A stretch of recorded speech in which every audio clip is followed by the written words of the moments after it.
வணக்கங்க. இன்றைக்கி நாம் பாலாக்கீரையும் பருப்பு கடையிலும் எப்படி செய்கிறதுன்னு பார்க்கலாம் வாங்க. முதல்ல கீரையை நல்லா சின்ன சின்னதாக வெட்டிக்கணும். நல்லா தண்ணி ஊற்றி அலசி எடுத்து வச்சுக்கோங்க.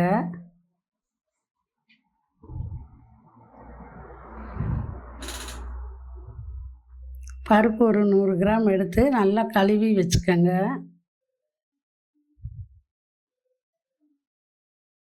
சீரகம் 1 ஸ்பூனு, மல்லி 1 ஸ்பூனு, மிளகு 1 ஸ்பூனு, பூண்டு 3 பல் எடுத்து வச்சுக்கோங்க. சின்ன வெங்காயம் 100 கிராம் எடுத்து உளித்து வச்சுக்கோங்க. தக்காளி 1 எடுத்து 4ஆக வெட்டி வச்சுக்கோங்க. அப்புறம் குக்கரில் கழுவின பருப்பு, பூண்டு, மிளகு, சீரகம், கொத்தமல்லி, சின்ன வெங்காயம்,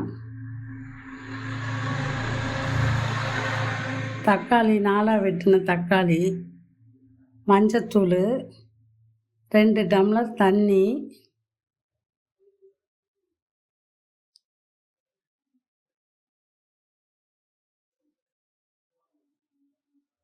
பச்சை மிளகாய் 8 போட்டிருக்கேன். காரம் எங்களுது இல்லை, அதனால 8 மிளகாய் போட்டிருக்கேன். நீங்கள் காரம் இருந்ததுன்னா கம்மியாக போட்டுக்கோங்க, உங்கள் தேவைக்கான அளவு போட்டுக்கோங்க. கீரை அலசின கீரை போட்டு நல்லா கிளறி மூடி போட்டு மூடி 2 விசில் விட்டு இறக்கி வச்சுருங்க.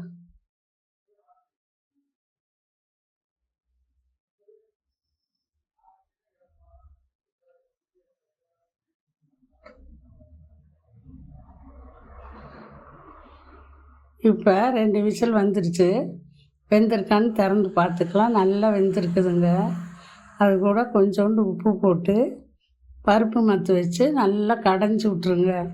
நல்லா மைய கடைஞ்சிட்டு ஒரு தாளிப்பு கொடுத்துடலாம்.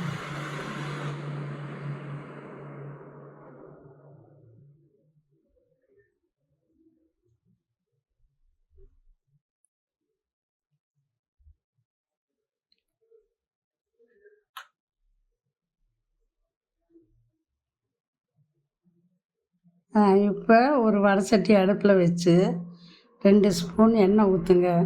நல்லா காஞ்சதும் 1 ஸ்பூன் கடுகு போட்டு நல்லா பொரிஞ்சதுக்கப்புறம் ஒரு வரமிளகாய் கிள்ளி போட்டு தாளித்து அந்த பருப்பு கீரை கடையெல்லாம் ஊற்றி கிளறி இறக்கி வச்சுருங்க. நல்ல சத்தானதுங்க இந்த கீரை. வாரம் ஒரு முறை குழந்தைகளுக்கு பெரியவங்களுக்கு எல்லாம் செஞ்சு கொடுங்க. இரும்பு சத்து நிறைஞ்ச கீரை இது. இந்த வீடியோ பிடிச்சிருந்தா சப்ஸ்கிரைப் பண்ணுங்கள், லைக் கொடுங்க.